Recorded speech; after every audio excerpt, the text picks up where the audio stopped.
Recording has started. So for algebra, we're switching into things that might look like this. 4a. The name is now going to become a variable. A lot of people get nervous when they see something like 4a, but it really isn't any different than seeing 4 inches or 4 feet or 4 cows or even 4/7. The count is 4. We have 4 of something. And what we have in this case is a's or x's or whatever variable we're going to use. Just like having 4 inches or 4 feet, 4 cows, 4/7. The difference is we know what an inch or a foot or a cow or even a seventh is. We don't know what an a is. That's why it's a variable. It's unknown until we figure it out. Now, a variable can be used for a lot of things. It can be used just to represent a place value like it does up here.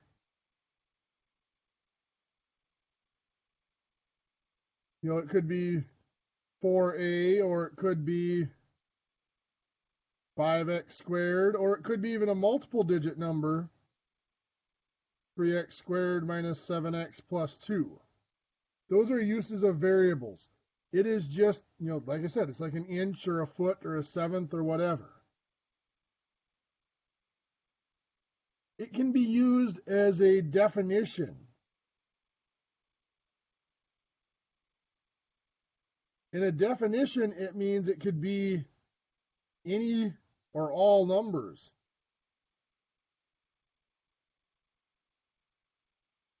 An example of this would be like the community of property. A plus B is equal to B plus A. In that case, that definition, A and B can be any number. A could be 7 and B could be 2. A could be -8 and B could be 3/7. Any possible number you can think of can go in there for A and B. All this is saying is whatever value you put in here, you have to put the same value in here, and the same with B. Whatever you put in here, you have to put in the same over there. So it can be absolutely any value, but it has to be consistent. If it's the same letter, it has to have the same value. We can use it in formulas.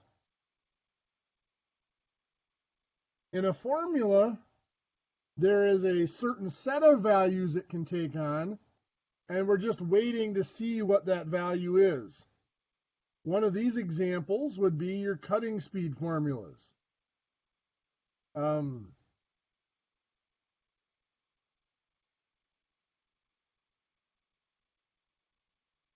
Like this, nd pi over 12, where n is your RPMs, d is your diameter of your piece.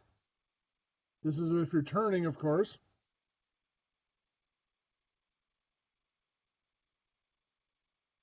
Of course, I would say your speed, your surface cutting speed equals that. In this case, it is waiting for something to tell us what those values are.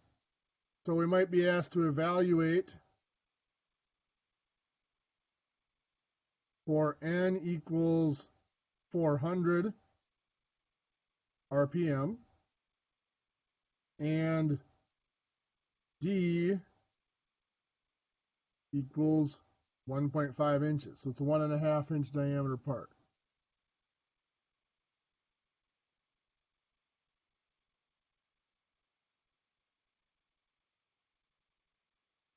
So that means you'd replace the n with 400, the d with 1.5, and of course pi is still just pi, divided by 12, and then from there it's just an order of operations problem. So it's not that they can be any value. There's a range of possible values. You can't have negative numbers, obviously, and there's a limit to how big the diameter can be. And then moreover, your RPMs, there's a low end. You can't go too slow. And there's a limit to how fast you're going to go as well. But in this case, it is a formula that we apply. We have ranges of values. We're waiting to see which particular values those variables take on. And then it represents any unknown value.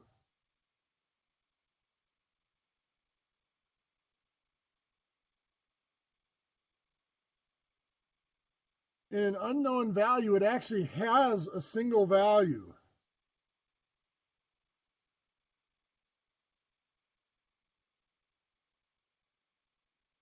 We just don't know what it is yet.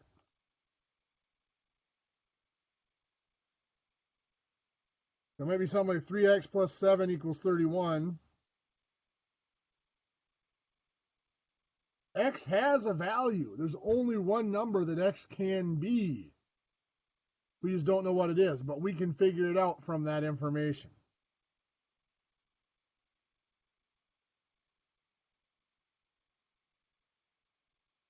And of course,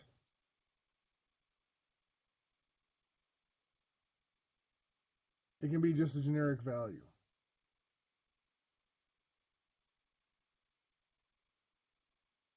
So basically, in any of these cases, the variable really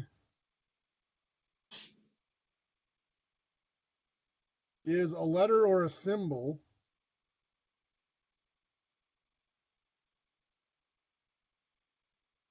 Now, I say letter or symbol. We're used to seeing X, Y, Z, A, B, C. We're used to seeing a letter for a variable, but it could be, it could be rho or mu or sigma or, alpha, beta. Any symbol that we can think of can actually be used as a variable.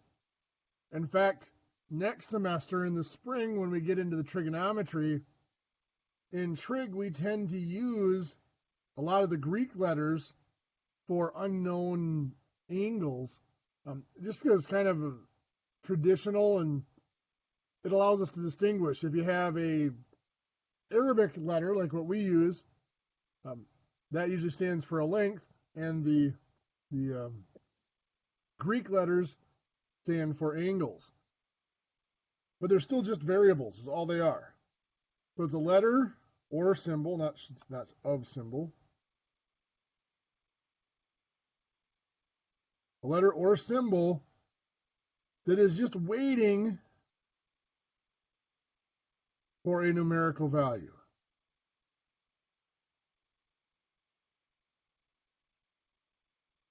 The type of usage tells us what type of numerical value it is. Can it be any value in a definition, or does it have a specific range that it has to be in? Or is it waiting for somebody to tell us what those values are? So one of the first things we want to look at is translating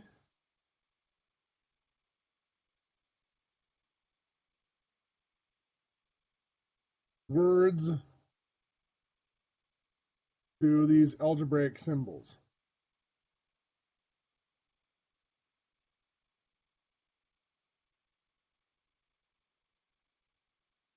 So I might give you an expression like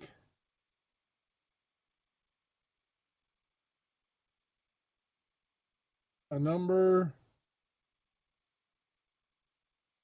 increased by 7. What does that mean? Well, a number is some unknown number. We don't know what it is. It could take on any values. So we're going to represent it with a variable. Could be X, Y, N, A, whatever we want to use. Just because we're used to using X, I'll use X right now. Increased by 7. If I want to increase something by 7, I add 7 to it. So that phrase, a number increased by 7, means X plus 7. Now, there are several other phrases that could also be interpreted as X plus 7.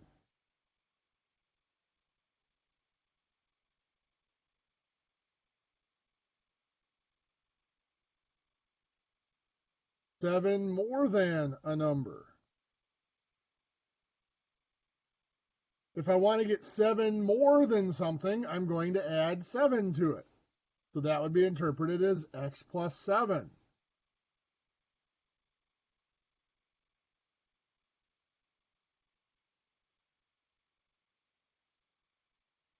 We could simply have a number plus 7. That would be x plus 7.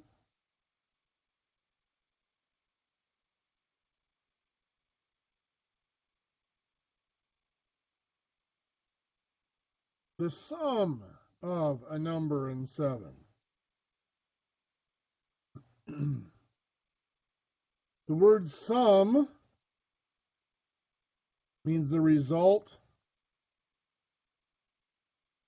of addition.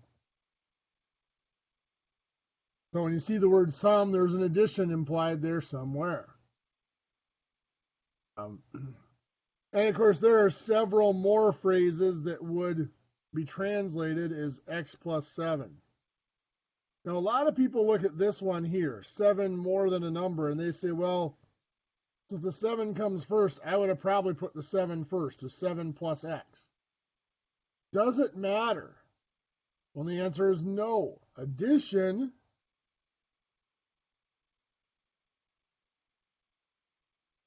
is commutative. We've used that phrase before, but what that means is x plus 7 and 7 plus x will always be the same thing. Excuse me. That was exactly what I had put up here as an example earlier. A plus b is equal to b plus a. That is the definition of the commutative property for addition.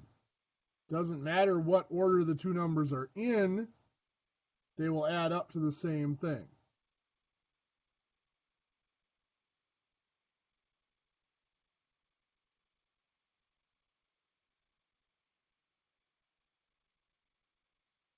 If I have a phrase like 4 less than a number, well, 4 less than something means 4 has been subtracted from it. 4 less than a number, let's use x again for that unknown number, is x minus 4. Now again, we could have used any letter we wanted, a minus 4, n minus 4, whatever, but it's a variable minus 4. Now here some people might say, well, the 4 came first, so I'd be tempted to do 4 minus x. Well, subtraction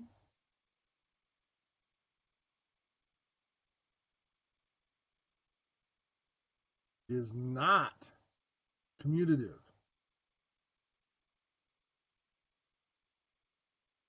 So in addition, it's okay to switch the order. Subtraction, it is not. So you do have to be very careful how you read these problems. 4 less than a number, to be 4 less than something, you have to take 4 away. So the 4 has to be what's subtracted, not the number. So it has to be a number minus 4. Now again, there are several other phrases that could be interpreted as x minus 4. We could have a number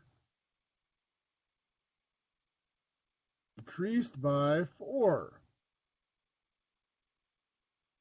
That would be x minus 4. We could have a number minus 4. That would be the straightforward one.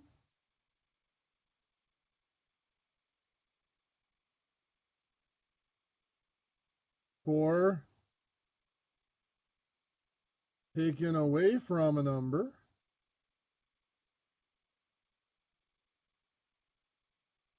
Or you could word it the other way, a number take away 4.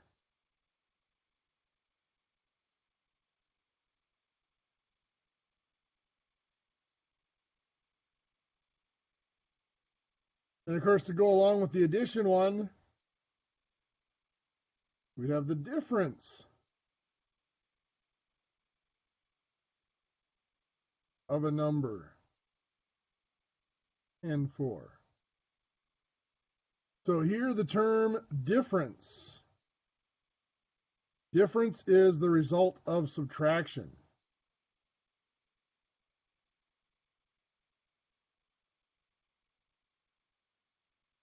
Whenever you see the word difference, you should be thinking subtraction. And now again, we said that subtraction is not commutative. So when it says a number and 4, the order they're put in here is the order they need to appear. So the difference of a number and 4, it is the number minus 4. If it was the difference of 4 and a number, then it would be 4 minus x. Now, some common problems that you see that might be distracting or confusing here.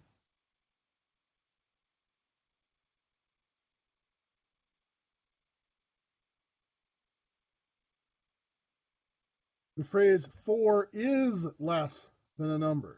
Of course, the only difference here is that word is there. That totally changes this. 4 is less than a number would look like that. It's using that less than symbol. Or you might have 4 less a number. This one is very subtle. 4 less a number is 4 minus x. Now, I am not going to go out of my way that far to try to confuse you in this class. I would never use either of those two wordings on a quiz or a test. I would always say 4 less than a number. 4 is less than a number, being that comparative. It's really not what we're shooting for. It doesn't help us out in solving any problems. And 4 less a number is just a kind of very clumsy way of saying it. And it makes the difference, having the less than or less. Less is a verb. So 4 less a number means 4 take away a number. Where less than is a comparison. But the point is there's some very subtle differences in wording from one problem to the next that gives you a clue as to what needs to be said. Or what needs to be done, I should say. Next, we might have something simply like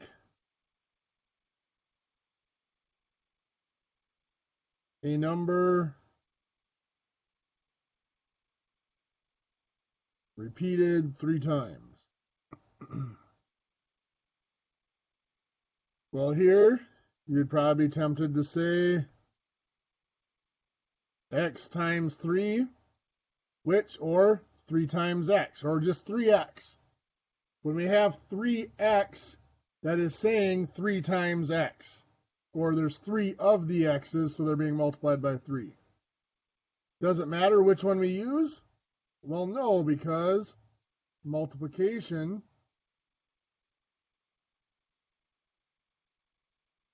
is commutative again. So x times 3 and 3 times x are the same thing. There's no difference between them. It doesn't matter which order we put them in.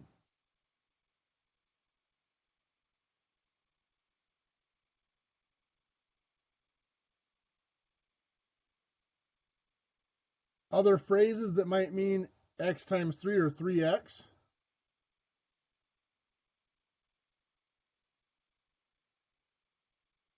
Be 3 times a number.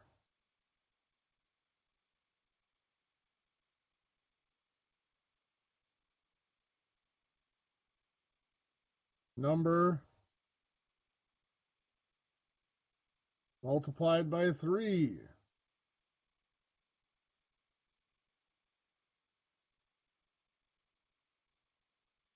Product of a number and 3.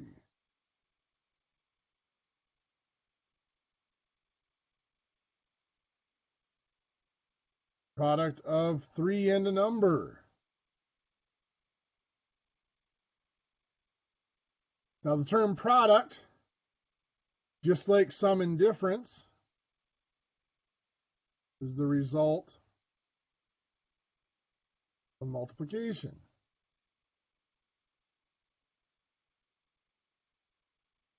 Now I did both of these even though they're very similar. The product of a number and 3 and the product of 3 and a number.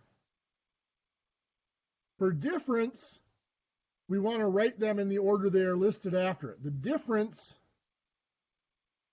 of a number and 3 is telling us it's x, or of a number and 4 is telling us it's x minus 4.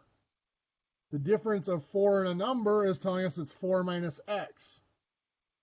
Well, with multiplication, I mean, technically it is the same way, but x times 3 and 3 times x, both are going to end up being simplified or combined to be written as 3x. When we multiply a variable times a number, we tend to not use this symbology where there's multiplication. To eliminate having to have that multiplication symbol, we usually just put the number first and the letter after it, and that is implying multiplication, 3 times x. So when we have a variable times a number or a number times a variable, it's kind of a math grammar thing to always put the number first. There are several math grammar things that come into play here. None of them are hard and fast rules. If you were to write x times 3, that is not wrong. I would still accept that. It's just kind of sloppy. If you look at the math slobs, or math snobs, I should say, they would look at that and kind of turn their nose up at it. But just because there are conventions as to how we express things. And we'll look at, as we're going through the algebra unit here, we'll see several of those math conventions, math grammar issues that come up.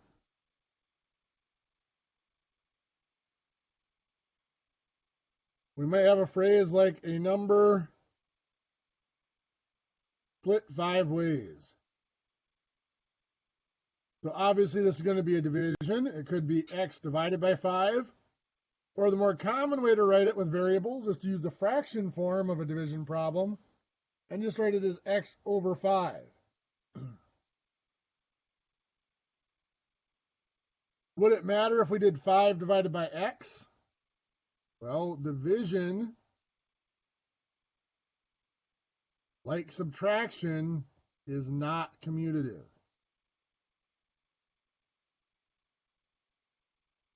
So 5 divided by x is not equal to x divided by 5. They are not the same. So it does matter what order we put them in. Now, side note on this commutative thing, we have our 2 main operations.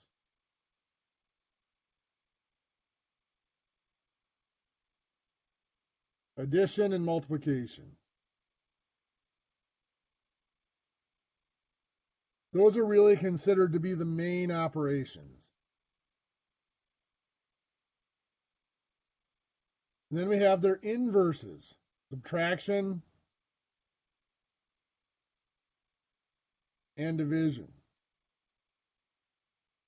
And now when we thought back to like working with integers, we actually defined both subtraction and division. We defined subtraction as part of addition and division as part of multiplication.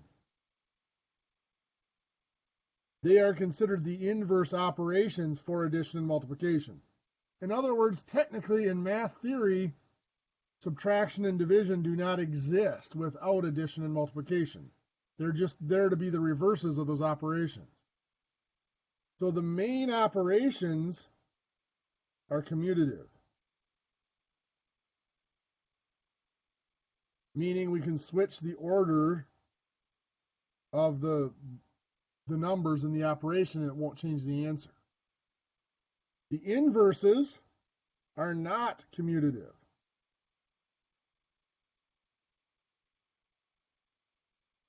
We can't reverse the numbers because They are there to reverse another operation. Now, there are several other phrases that could give us x divided by 5 or x over 5. A number divided by 5.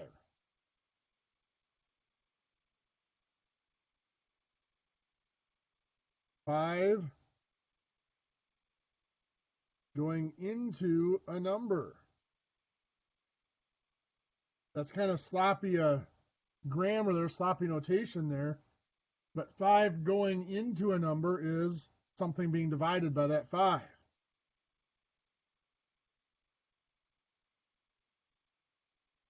We have the quotient of a number and 5. So again, quotient, just like product, sum, difference, is the result of division. Just like with difference, the order of the numbers here does matter. This was the quotient of a number, of a number in 5. That meant it was x divided by 5. If it said the quotient of 5 and a number, that would be 5 divided by x. So the ordering there does matter because it's a quotient, because that's not a commutative operation.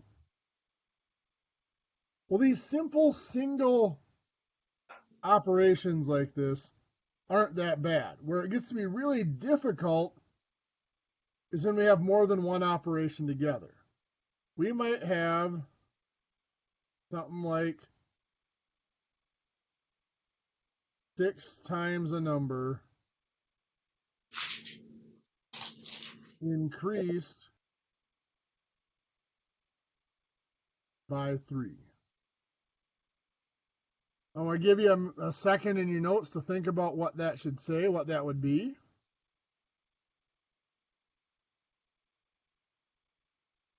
So as we interpret it, 6 times a number, we'll let x be our unknown number again. That's just 6x.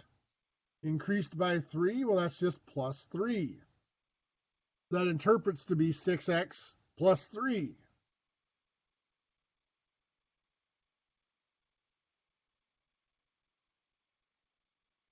We might have 3 more than a number multiplied by 6. I'll give you a second to write that in your notes.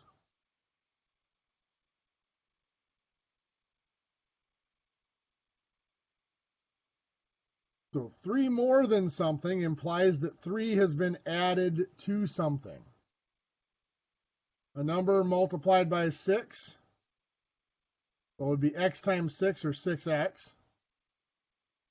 We get the exact same expression. Now here, some might say, well, I'd be tempted to do 3 more, would be 3 plus 6 times x. That's the same thing. Or 3 plus a number multiplied by 6 would be x times 6. Again, that is the same thing. This is just a more comfortable way of writing it. Again, it comes down to that grammar. Putting the term, since it is commutative with addition, put the term with the variable first, and then the constant term after that.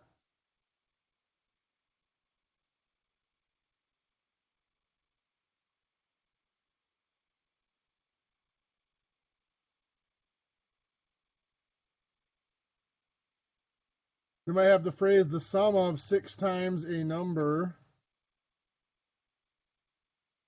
and 3. Again, I'll give you a second to put that in your notes. Well, the sum of implies something is being added together. The sum is the result of addition. That means we've added something. 6 times the number would be 6x and 3. So once again, we get the same number.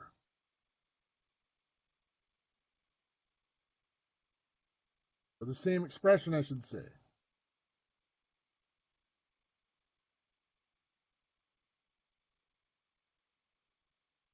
we could have 6 times the sum of a number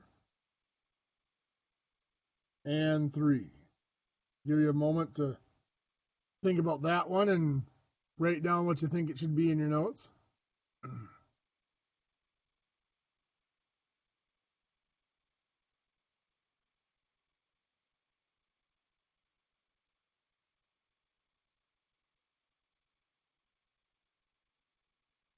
Six times the sum. We are multiplying something by 6. But remember, sum is the result of addition. So 6 times the sum is implying that the addition is already done. So the sum of a number and 3 is x plus 3. But when we say 6 times that sum, it implies that the x plus 3 is already done before we multiply by the 6. So here we have to have parentheses around the x plus 3 saying we added those first. We got that sum first. Then we multiplied the sum, or the result of that addition, by the 6.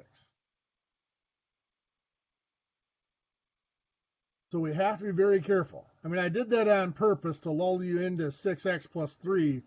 There's a lot of different ways of wording 6x plus 3. This is not one of them, because it's 6 times the sum, not 6 times the number. Okay, now I'm going to put a few of them up here for you to try in your notes.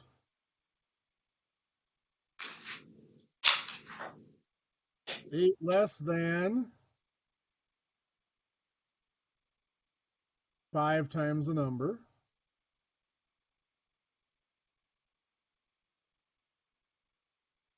We're going to have 7 times a number.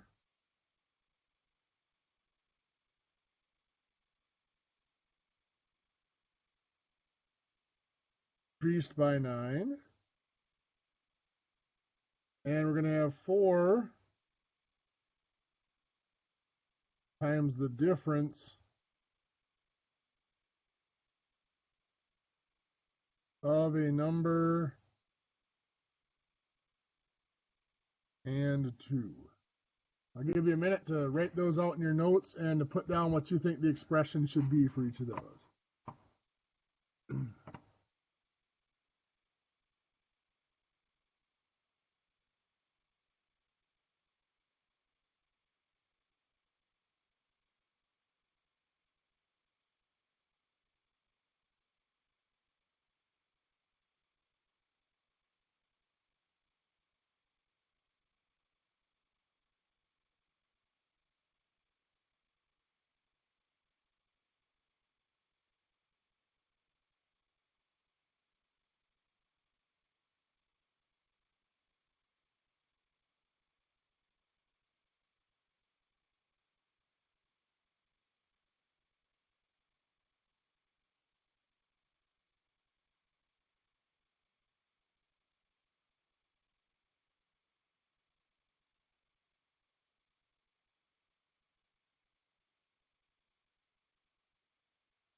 So for the first one, 8 less than, that implies that 8 is being subtracted from something.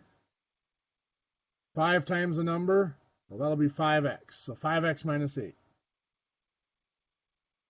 The second one, 7 times a number, so that's 7 times x, decreased by 9, means we're subtracting 9 from it. 4 times the difference of a number and 2. So 4 times the difference. The difference, remember, is the result of subtraction. That is implying that the subtraction is already done. Hence the parentheses there. A number and 2, difference of a number and 2 would be x minus 2. So we have to have the parentheses there to show that that subtraction happens before we multiply by the 4. Any questions on those? Okay. Now, there are other cases that we could look at here, geometric cases. The length of a rectangle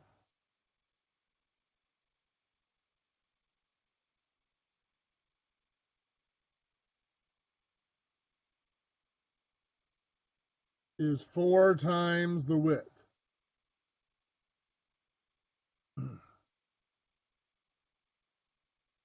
If I have a rectangle like this, this is the length, this is the width. I'm just going to label them with the L and W. But this is giving me a relationship between them. The length of the rectangle is 4 times the width. That means the length is equal to 4 times W, or just 4W. So we have established a relationship between those.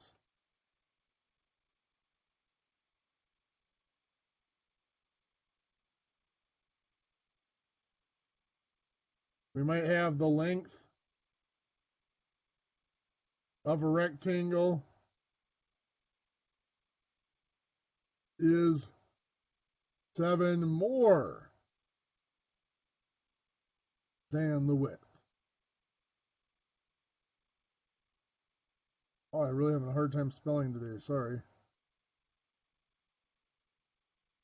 So in that case, we're looking at a rectangle. We still have the width and the length. But now we're saying that the length is 7 more than the width. What that's saying is the width plus 7 or 7 plus the width. Either way is fine. They mean the same thing because addition is commutative. But again, that math grammar, with addition, it is traditional to put the variable first.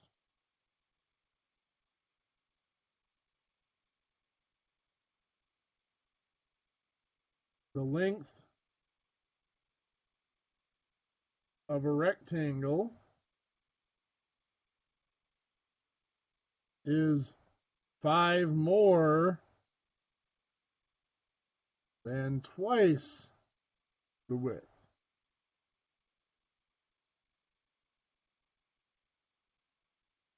So once again, we have our rectangle. We have our width and our length. Now we're saying the length is 5 more than something, so we're adding 5 to something. It is 5 more than twice the width. So it is 5 more than 2W. So 2W plus 5 is what that length is equal to.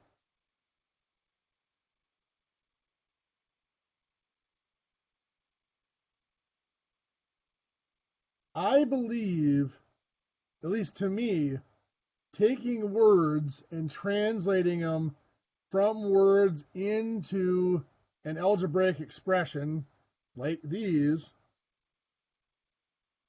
is one of the hardest skills in math. Now, the problems I've written out so far are pretty generic.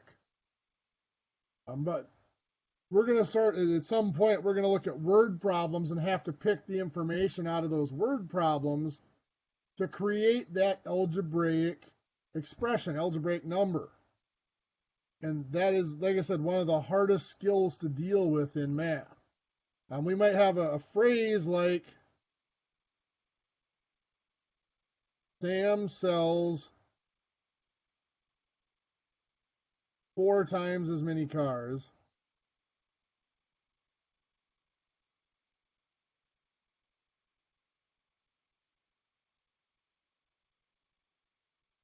as Pat.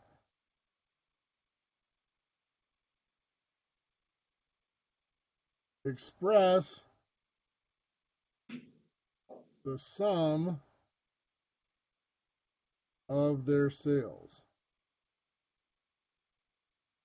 Now, I realize this example here has nothing to do with machining.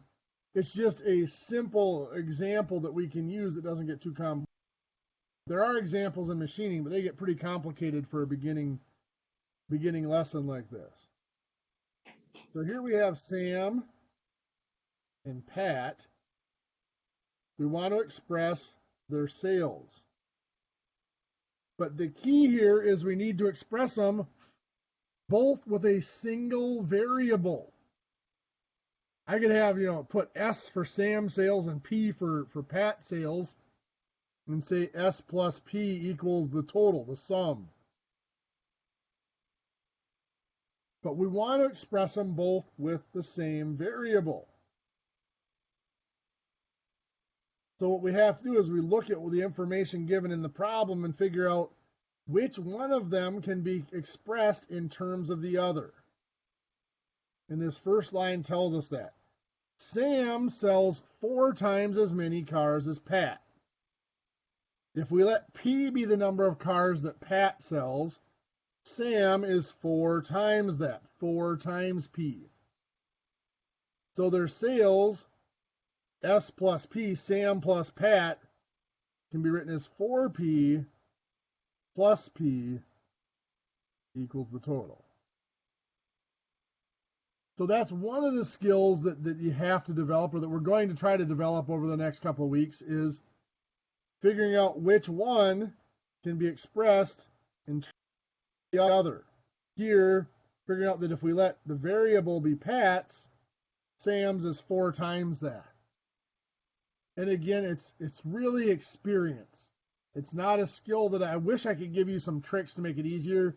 There are some small little context clues that we can learn to pick up on.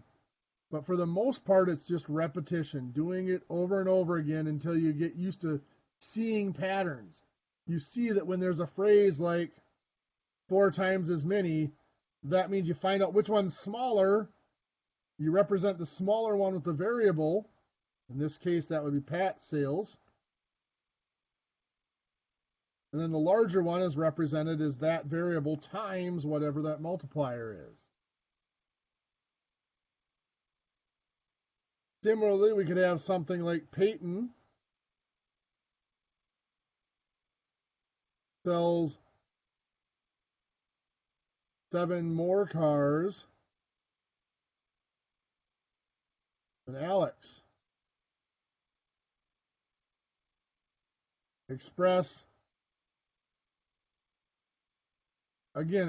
the sum of their sales.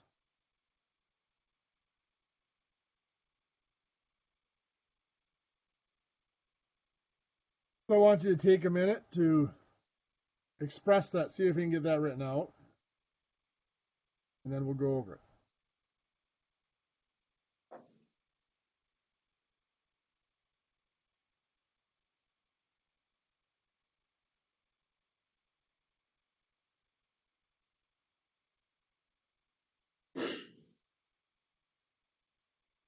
So in the last problem, I gave you one little hint, one little trick. Figure out which one is smaller. Peyton sells 7 more than Alex. That implies that Alex is the smaller number. I'm going to let Alex's sales be the variable. I just will use an A for it. So we're going to let A be the number of cars that Alex sold. Peyton sells 7 more. So Peyton would be A plus 7.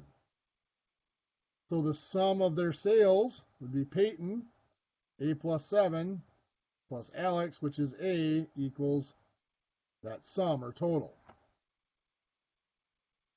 Now, one of the things we're going to do, eventually we're going to look at solving equations like this. So I would tell you the sum, and you would look at, okay, now how can I solve to figure out how much each of them sold? That's coming up. That's not today's task.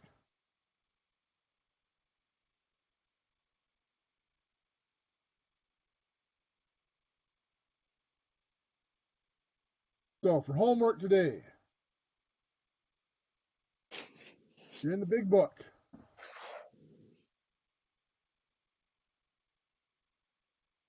Page 378, exercise 12-2, 7 through 29, the odd.